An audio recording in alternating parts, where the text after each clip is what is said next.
ಓಂ ಶಾಂತಿ. ಇದು ಜ್ಞಾನಾಂಜಲಿ ಕಾರ್ಯಕ್ರಮ. ಈ ಕಾರ್ಯಕ್ರಮಕ್ಕೆ ತಮ್ಮೆಲ್ಲರಿಗೂ ಹೃತ್ಪೂರ್ವಕವಾದಂತಹ ಸ್ವಾಗತ. ಇಲ್ಲಿ ಜ್ಞಾನಾಂಜಲಿ ಎನ್ನುವಂಥ ಹೆಸರೇ ಸೂಚಿಸುವ ಹಾಗೆ ನಾವು ಒಂದು ವಿಶೇಷವಾಗಿರ್ತಕ್ಕಂಥ ಜ್ಞಾನದ ಅನುಭವವನ್ನು ಮಾಡಬೇಕು. ಈ ಜ್ಞಾನದ ಅನುಭವ ಸ್ವಯಂ ಪರಮಾತ್ಮ ನಿರಾಕಾರಿ ಜ್ಯೋತಿ ಭಗವಂತ ಶಿವ ಮಂಗಳಕಾರಿ ಶುಭಕಾರಿ ಕಲ್ಯಾಣಕಾರಿಯಾದಂತಹ ಪರಮಾತ್ಮ ನಮ್ಮೆಲ್ಲರಿಗೂ ಕೂಡ ಒಂದು ಆತ್ಮದ ಉನ್ನತಿಗಾಗಿ ಈ ಜ್ಞಾನವನ್ನು ನಮಗೆ ತಿಳಿಸ್ಕೊಡ್ತಾ ಇದ್ದಾರೆ. ಈ ಜ್ಞಾನಕ್ಕೆ ಮತ್ತೊಂದು ಹೆಸರನ್ನು ಹೇಳ್ಬೋದು, ರಾಜಯೋಗ ಅಂತ ಹೇಳಿ. ಈ ರಾಜಯೋಗದಿಂದ ಜೀವನದಲ್ಲಿ ಅನೇಕ ಅನುಭವಗಳನ್ನು ನಾವು ಪಡ್ಕೊಳ್ಳೋದಕ್ಕೆ ಸಾಧ್ಯ ಆಗುತ್ತೆ. ಏಕೆಂದರೆ ಇವತ್ತಿನ ದಿನ ಈ ಕಲುಷಿತವಾದ ವಾತಾವರಣದಲ್ಲಿ, ಈ ಒಂದು ಕೆಟ್ಟದಾದಂಥ ಪರಿಸ್ಥಿತಿಯಲ್ಲಿ ಜಗತ್ತು ಇಕ್ಕಟ್ಟಿನಲ್ಲಿ ಸಿಕ್ಕೊಂಡು ನರಳ್ತಾ ಇದೆ. ಆದರೆ ಭಗವಂತನ ದಾರಿಯಲ್ಲಿ ನಾವು ನಡೆದಾಗ, ಭಗವಂತನ ಮಹಾವಾಕ್ಯವನ್ನು ನಾವು ಕೇಳ್ತಾ ನಮ್ಮ ಜೀವನದ ಪಯಣವನ್ನು ಮಾಡ್ತಾ ಇದ್ದೀವಿ ಅಂದರೆ ಇದರಲ್ಲಿ ಒಂದು ವಿಶೇಷವಾಗಿರುವಂಥ ಶಕ್ತಿ ಅಡಕವಾಗಿದೆ, ತುಂಬಿದೆ ಅಂತ ಹೇಳಿದ್ರೆ ತಪ್ಪಾಗಲಾರ್ದು. ಯಾಕೆಂತಂದರೆ ಈ ಜ್ಞಾನವಾಹಿನಿಯಲ್ಲಿ ಪ್ರತಿನಿತ್ಯವೂ ಕೂಡ ಈ ಕಲುಷಿತ ವಾತಾವರಣದಲ್ಲಿ ಮನಸ್ಸು ಅನೇಕ ವಿಚಾರಗಳ ಗೊಂದಲಗಳಿಗೆ ಸಿಕ್ಕಿ ಜರ್ಜರಿತವಾಗಿದೆ. ಒಂದು ಸ್ವಲ್ಪ ಹೊತ್ತಾದ್ರೂ ಭಗವಂತನ ಮಹಾವಾಕ್ಯವನ್ನು ಕೇಳುವಂತಹ ಅಭ್ಯಾಸವನ್ನು ನಾವು ಬೆಳೆಸ್ಕೊಂಡಿದ್ದೀವಿ ಅಂದರೆ ನೋಡಿ, ಪ್ರತಿನಿತ್ಯ ನಾವು ಊಟ ಇಲ್ಲದೆ ಇರೋದಿಲ್ಲ, ತಿಂಡಿ ಇಲ್ಲದೇ ಇರೋದಿಲ್ಲ, ಕಾಫಿ ಟೀ ಹಾಲು ಇಲ್ಲದೆ ಇರೋದಿಲ್ಲ, ಅಥವಾ ನಮ್ಮ ಮನಸ್ಸಿಗೆ ಬೇಡಿಕೆಗಳು ಏನಿದವೋ ಅವನ್ನು ನೆರವೇರಿಸ್ಕೊಳ್ಳೋವರೆಗೂ ನಾವು ಇರೋದೇ ಇಲ್ಲ. ಆದರೆ ಈ ಜಗತ್ತಿಗೆ, ನಮ್ಮನ್ನು ಈ ಪ್ರಪಂಚಕ್ಕೆ ಪಾತ್ರ ಮಾಡೋದಕ್ಕೆ ಪರಮಾತ್ಮ ಕಳಿಸ್ಕೊಟ್ಟಿದ್ದಾರೆ. ಆ ಋಣ ತೀರಿಸೋದಕ್ಕೋಸ್ಕರನಾದರೂ ನಾನು ಯಾವುದಾದ್ರೂ ಒಂದು ಒಳ್ಳೆಯದನ್ನು ಮಾಡಲೇಬೇಕು. ಆ ಒಳ್ಳೆಯದು ಯಾವುದು ಅಂತಂದರೆ ಪರಮಾತ್ಮನ ಚಿಂತನೆಯನ್ನು ಮಾಡುವಂಥದ್ದು, ಪರಮಾತ್ಮನ ಜೊತೆಯ ಸಂಬಂಧವನ್ನು ಬೆಳೆಸುವಂಥದ್ದು, ಪರಮಾತ್ಮನ ಜೊತೆಯಲ್ಲಿ ಪ್ರೀತಿ, ವಿಶ್ವಾಸ, ಗೌರವವನ್ನು ಬೆಳೆಸ್ಕೊಂಡು ನಮ್ಮ ಜೀವನವನ್ನು ಸುಗಮವಾಗಿ ನಡೆಸ್ಕೊಂಡು ಹೋಗ್ತಕ್ಕಂಥ ದಾರಿಯಲ್ಲಿ ನಾವು ನಡೆಯುವಂಥವರಾಗಬೇಕು. ಅದಕ್ಕಾಗಿ ಒಂದು ಉದಾಹರಣೆಯನ್ನು ಹೇಳ್ತೀನಿ. ಒಂದು ಮಾತೆ ಇದ್ದರು.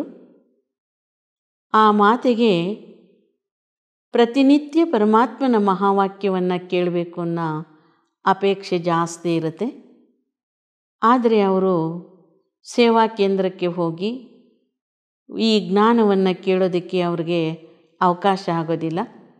ವಯಸ್ಸಾಗಿರುತ್ತೆ, ಒಂದು ದೂರ ಇದೆ ಇನ್ನೊಂದು, ಮತ್ತು ಆಟೋದಲ್ಲಾಗಲಿ ಗಾಡಿನಲ್ಲಾಗಲಿ ಹೋಗೋದಕ್ಕೆ ಹಣದ ಖರ್ಚು ಕೂಡ ಕಷ್ಟ ಆಗ್ತಾಯಿತ್ತು. ಆದರೂ ಚಿಂತನೆ ಇದೆ, ನಾನು ಕೇಳಬೇಕು ಅಂತ. ಇಷ್ಟಾದರೂ ಕೂಡ ಪಾಪ ವಾರಕ್ಕೊಂದ್ಸಲಿನಾದರೂ ಬಂದು ಕೇಳಬೇಕು ಅಂತ ಅಪೇಕ್ಷೆ ಪಡ್ತಾರೆ. ಆಟೋದಲ್ಲಿ ಬಂದು ಭಗವಂತನ ಮಹಾವಾಕ್ಯವನ್ನು ಪ್ರತಿ ಗುರುವಾರ ಕೇಳಿ ಪ್ರಸಾದ ತಗೊಂಡು ಬರ್ತಾಯಿದ್ರು. ಹಾಗೆ ಬರ್ತಾ ಬರ್ತಾ ನಾನು ಆ ಅಜ್ಜಿ ಮನೆಗೆ ಹೋಗಿ ಕ್ಲಾಸ್ ಮಾಡ್ತಾಯಿದ್ದೆ. ಕ್ಲಾಸ್ ಮಾಡ್ತಾ ಇರಬೇಕಾದ್ರೆ ಎಷ್ಟು ಅಪೇಕ್ಷೆ ಬೆಳೆಸ್ಕೊಂಡಿದ್ರು ಅವರು ಅಂತಂದರೆ, ಅವ್ರ ಮನೇಲಿರೋರೆಲ್ಲರೂ ಕೂಡ ಡ್ಯೂಟಿಗೆ ಹೊರಟೋಗ್ಬಿಡ್ತಾಯಿದ್ರು. ಅಜ್ಜಿ ಒಬ್ಬರೇ ಇರ್ತಾಯಿದ್ರು. ಯಾವಾಗಲೂ ಈ ಒಂದು ಪರಮಾತ್ಮನ ಬಗ್ಗೆ ಪುಸ್ತಕಗಳನ್ನು ಓದ್ತಾ ಇರುವಂಥ ಚಿಂತನೆಯಲ್ಲಿ ಇರ್ತಾಯಿದ್ರು. ಒಂದು ದಿವಸ ಅಜ್ಜಿ ನನ್ನ ಹತ್ರ ಕೇಳಿದ್ರು, ನೋಡಿ, ಆಶ್ರಮದಲ್ಲಿ ಸತ್ತವ್ರಿಗೆ ಶವ ಸಂಸ್ಕಾರವನ್ನು ಹೇಗೆ ಮಾಡ್ತಾರೆ ಅಂತ. ಅದಕ್ಕೆ ನಾನು ಹೇಳಿದೆ, ಈ ಥರ ಮಾಡ್ತಾರೆ, ನಮ್ಮಲ್ಲಿ ಮುಚ್ಚೋದಿಲ್ಲ, ಸುಡ್ತಾರೆ ಅಂತ ಹೇಳಿದೆ. ಆದರೂ ಪರಮಾತ್ಮನ ಮಹಾವಾಕ್ಯವನ್ನು ಕೇಳುವಂಥ ಅಪೇಕ್ಷೆಯಲ್ಲಿರ್ತಕ್ಕಂಥ ಆ ವಯಸ್ಸಾದ ಮಾತೆ ಹೇಳ್ತಾರೆ, ನಾನು ಸತ್ತರೂ ಕೂಡ ನನ್ನ ಸಂಸ್ಕಾರವನ್ನು ಆಶ್ರಮದಲ್ಲಿ ಹೇಗೆ ಮಾಡಿಸ್ತಾರೋ ಹಾಗೆ ನೀನು ಮಾಡಿಸ್ಬೇಕು ಅಂತ ನನ್ನನ್ನು ಕೇಳ್ತಾರೆ. ಅದಕ್ಕೆ ನಾನು ಹೇಳಿದೆ, ಯಾರು ಯಾವ ಸಮಯದಲ್ಲಿ ಎಲ್ಲಿ ಏನಿರ್ತೀವೋ ಗೊತ್ತಿಲ್ಲ, ಹೇಗೆ ಹೇಳೋದು ನಿಮಗೆ, ಗ್ಯಾರಂಟಿ ಕೊಡೋದು ನಾನು? ಇಲ್ಲ, ಅವತ್ತಿನ ಖರ್ಚಿಗೋಸ್ಕರ ನೀನು ಒಂದು 15,000 ರೂಪಾಯಿ ನಿನ್ನ ಕೈಯಲ್ಲಿ ಇಟ್ಕೋಬೇಕು ಅಂತ ಹೇಳ್ತಾರೆ. ಅದಕ್ಕೆ ನಾನು ಆಯಿತು ಅಂತ ಇಸ್ಕೊಂಡೆ. ಸ್ವಲ್ಪ ದಿವಸ ಆದ ನಂತರ ನಾನು ರಿಟೈರ್ಡ್ ಆಯಿತು, ವಾಪಸ್ಸು ನನ್ನ ಹಳ್ಳಿಗೆ ನಾನು ಬರಬೇಕಾಯಿತು. ಆ ಸಂದರ್ಭದಲ್ಲಿ ನಾನು ಅಜ್ಜಿಗೆ ವಾಪಸ್ಸು ದುಡ್ಡು ಕೊಟ್ಬಿಟ್ಟು ಬಂದುಬಿಟ್ಟೆ. ಆವಾಗಲೂ ಅಜ್ಜಿ ಕೇಳ್ತಾ ಇದ್ದಾರೆ, ನನ್ನ ಅಂತಿಮ ಸಂಸ್ಕಾರನ ಆಶ್ರಮದಲ್ಲಿ ಹೇಗಿದೆಯೋ ಹಾಗೆ ಮಾಡಬೇಕು ಅಂತ. ಅದಕ್ಕೆ ನಾನು ಹೇಳಿದೆ, ಯಾರನ್ನೂ ನೀವು ಆಶ್ರಯಿಸಬೇಡಿ, ಭಗವಂತನನ್ನು ಆಶ್ರಯಿಸ್ರಿ. ಭಗವಂತನಿಗೆ ನಿಮ್ಮ ಮನಸ್ಸಿನ ಇಚ್ಛೆ ಏನಿದೆಯೋ ಅದನ್ನು ಹೇಳಿ, ಖಂಡಿತ ಅವ್ರು ನೆರವೇರಿಸ್ಕೊಡ್ತಾರೆ ಅಂತ ಹೇಳಿ ಬಂದುಬಿಟ್ಟೆ. ಬಂದಾದ ಒಂದು 3 ವರ್ಷಕ್ಕೆ ಅಜ್ಜಿ ಶರೀರ ಬಿಟ್ಟಿದ್ದಾರೆ. ನೋಡಿ, ಶರೀರ ಅಷ್ಟರವರೆಗೂ ಕೂಡ ಅಜ್ಜಿ ಒಂದು ದಿನ ಅಲ್ಲ, ಒಂದು ಗಳಿಗೆನೂ ಬಿಡದಂಗೆ ಪರಮಾತ್ಮನ ಚಿಂತನೆಯಲ್ಲಿ ಅವರು ಇರ್ತಾಯಿದ್ರು. ಆ ಒಂದು ಸಂದರ್ಭದಲ್ಲಿ ಶರೀರ ಬಿಟ್ಟಾದ ನಂತರ ಸ್ಮಶಾನಕ್ಕೆ ಹೆಣನ ತಗೊಂಡೋಗಿದ್ದಾರೆ. ಆದರೆ ಸಂಸ್ಕಾರಕ್ಕೆ ಗುಣಿಯನ್ನು ತೋಡಬೇಕಾದ್ರೆ ಎಲ್ಲಿ ತೋಡಿದ್ರೂ ಕೂಡ ತಲೆಬುರುಡೆಗಳೇ ಸಿಗ್ತಾ ಇತ್ತಂತೆ. ಅವ್ರ ಮನೆಯವ್ರಿಗೇ ಅಸಹ್ಯ ಆಗೋಗ್ಬಿಟ್ಟು ಸುಡೋವಂಥ ಜಾಗಕ್ಕೆ ಕರ್ಕೊಂಡೋಗಿ ಅಜ್ಜಿನ ಸುಡೋದಕ್ಕೆ ವ್ಯವಸ್ಥೆ ಮಾಡಿದ್ದಾರೆ. ಅಂದರೆ ಅವರ ಮನೆ ಪದ್ಧತಿ ಸುಡೋದಲ್ಲ, ಮುಚ್ಚೋವಂಥದ್ದು. ಆದರೆ ಅಜ್ಜಿಯ ಅಪೇಕ್ಷೆ ನಾನು ಆಶ್ರಮದಲ್ಲಿ ಹೇಗೆ ಸುಡ್ತಾರೋ ಹಾಗೆ ಸುಡಿಸ್ಕೋಬೇಕು ಅಂತ. ನಾನು ಯಾಕೆ ಮಾತನ್ನು ಹೇಳ್ತಾ ಇದ್ದೀನಿ ಅಂತಂದರೆ, ಅಜ್ಜಿ ಏನು ಅಪೇಕ್ಷೆ ಪಡ್ತೋ ಆ ಅಪೇಕ್ಷೆಗೆ ಅನುಗುಣವಾಗಿ ಭಗವಂತ ದಾರಿಯನ್ನು ತೋರಿಸಿದ್ರು, ಮಾರ್ಗವನ್ನು ತೋರಿಸಿದ್ರು. ಇಂಥವು ಸಾವಿರಾರು ಘಟನೆ ಪರಮಾತ್ಮನನ್ನು ನೆನಪು ಮಾಡ್ತಾಯಿದ್ರೆ, ಪರಮಾತ್ಮನ ಜೊತೆಯಲ್ಲಿ ಅನುಭವ ಮಾಡ್ತಾಯಿದ್ರೆ ನಮಗೆ ಅನುಭವಕ್ಕೆ ಬೇಕಾದಷ್ಟು ವಿಚಾರಗಳು ಬರ್ತಾ ಇರ್ತವೆ. ಆದರೆ ನಾವು ಮಾಡಬೇಕಾಗಿರೋದು ಇಷ್ಟೇ, ಯಾವಾಗಲೂ ಭಗವಂತ ತಿಳಿಸ್ತಾರೆ, ಒಂದು ಹೆಜ್ಜೆ ನೀವು ಧೈರ್ಯವಾಗಿ ಮುಂದೆ ಇಟ್ಟರೆ ನಾನು 100 ಹೆಜ್ಜೆಯಷ್ಟು ನಿಮಗೆ ಸಹಕಾರವನ್ನು ಕೊಡ್ತೀನಿ ಅಂತ. ನಾನು ಆ ಹೆಜ್ಜೆಯನ್ನು ಇಡೋದಕ್ಕೆ ಮನಸ್ಸು ಮಾಡಬೇಕು ಅಷ್ಟೇ. ಅದನ್ನು ನಾವು ಮನಸ್ಸು ಮಾಡಿದ್ದೀವಿ ಅಂದರೆ ನಮ್ಮ ಜೀವನ ಧನ್ಯವಾಗತ್ತೆ, ಸೌಭಾಗ್ಯವಾಗತ್ತೆ. ಮತ್ತು ಅಷ್ಟೇ ಅಲ್ಲ, ನಮ್ಮ ಜೀವನ ಪವಿತ್ರ, ಪಾವನ, ಶುದ್ಧ ಆಗೋಗ್ಬಿಡುತ್ತೆ. ಈ ಒಂದು ಭರವಸೆಯನ್ನು ಪ್ರತಿನಿತ್ಯವೂ ಕೂಡ ಈ ರಾಜಯೋಗ ಶಿಕ್ಷಣವನ್ನು ನೀವು ಅಭ್ಯಾಸ ಮಾಡೋದ್ರಿಂದ ಖಂಡಿತ ನೀವೆಲ್ಲಾದರೂ ಇರಿ, ನೀವೇನಾದರೂ ಮಾಡ್ತಾಯಿರಿ, ನಿಮ್ಮ ಮನಸ್ಸಿಗೆ, ನಿಮ್ಮ ಹೃದಯಕ್ಕೆ ಮುಟ್ಟುವಂಥ ವಿಚಾರಗಳು ನಿಮ್ಮನ್ನು ಕೆಣಕ್ತಾ ಇರ್ತವೆ. ಹೇ ಮನುಷ್ಯ, ಹೇ ಆತ್ಮ, ಇಂಥ ಸೇವೆಯನ್ನು ಮಾಡು, ನೀನು ಈ ದಾರಿಯಲ್ಲಿ ಹೋಗು ಅಂತ ನಮಗೆ ಗೈಡ್ ಮಾಡ್ತಾ ಇರುತ್ತೆ ಆಂತರಿಕ ಮನಸ್ಸು.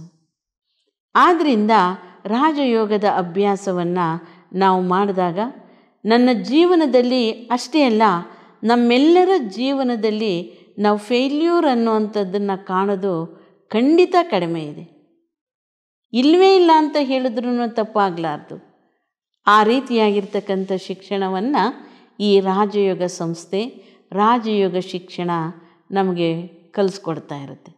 ಆದ್ದರಿಂದ ತಾವೆಲ್ಲರೂ ಕೂಡ ಈ ಒಂದು ಶಿಕ್ಷಣಕ್ಕೆ ನೀವು ಬರಬೇಕು, ಈ ಶಿಕ್ಷಣವನ್ನು ಕಲಿಬೇಕು, ಈ ಶಿಕ್ಷಣದ ಮೌಲ್ಯವನ್ನು ತಿಳ್ಕೋಬೇಕು, ಈ ಶಿಕ್ಷಣದ ದಾರಿಯನ್ನು ನೀವು ತಿಳ್ಕೋಬೇಕು. ಈ ಶಿಕ್ಷಣದಿಂದ ಜೀವನ ಎಷ್ಟು ಪವಿತ್ರ ಆಗುತ್ತೆ ಅನ್ನೋದನ್ನು ನೋಡ್ಕೋಬೇಕು. ನಮ್ಮ ಜನ್ಮ ಜನ್ಮಾಂತರದ ಪಾಪಗಳಿಂದ ಮುಕ್ತರಾಗಿ, ಪುಣ್ಯಾತ್ಮರಾಗಿ, ಶ್ರೇಷ್ಠಾತ್ಮರಾಗಿ, ಪವಿತ್ರಾತ್ಮರಾಗಿ, ಶಾಂತಿಯ ನಿರ್ಮಲದ ಆತ್ಮಗಳು ನಾವಾಗಿ ನಮ್ಮ ಜೀವನವನ್ನು ಸುಖಮಯವಾಗಿ ಶ್ರೇಷ್ಠವನ್ನಾಗಿ ಮಾಡ್ಕೊಳ್ಳೋದಕ್ಕೆ ಇದು ಒಂದು ನಿಜವಾಗ್ಲೂ ಕೂಡ ಸುಂದರವಾದಂತಹ ದಾರಿ ದೀಪವನ್ನು ಹಾಕ್ಕೊಡ್ತಕ್ಕಂಥ ಕೇಂದ್ರವಾಗಿದೆ. ಈ ಒಂದು ಕೇಂದ್ರ ಸ್ಥಾನಕ್ಕೆ ತಾವೆಲ್ಲರೂ ಕೂಡ ತಪ್ಪದೆ ಮಾನವ ಜೀವನವನ್ನು, ಮಾನವನ ಬದುಕನ್ನು, ಮಾನವನ ಉನ್ನತಿಗೋಸ್ಕರವಾಗಿ ಸಾರ್ಥಕ ಮಾಡ್ಕೋಬೇಕು ಅಂತಂದರೆ ರಾಜಯೋಗದ ಅಭ್ಯಾಸವನ್ನು ಮಾಡಬೇಕು. ರಾಜಯೋಗದಿಂದ ಸಹಜವಾಗಿ ಯಾವುದೇ ಮಂತ್ರ, ಯಂತ್ರ, ಜಪ, ತಪ, ಪೂಜೆ ಏನೂ ಇಲ್ಲದೆ ಮನಸ್ಸಿನಿಂದ ಹೃದಯವನ್ನು ಶುದ್ಧವಾಗಿ, ಶಾಂತವಾಗಿ, ನಿರ್ಮಲವಾಗಿ, ಶ್ರೇಷ್ಠವಾಗಿ ಇಟ್ಕೊಂಡು ಪರಮಾತ್ಮನ ಚಿಂತನೆಯನ್ನು ಮಾಡೋದು ಅಷ್ಟೇ ನಮ್ಮ ಕರ್ತವ್ಯ.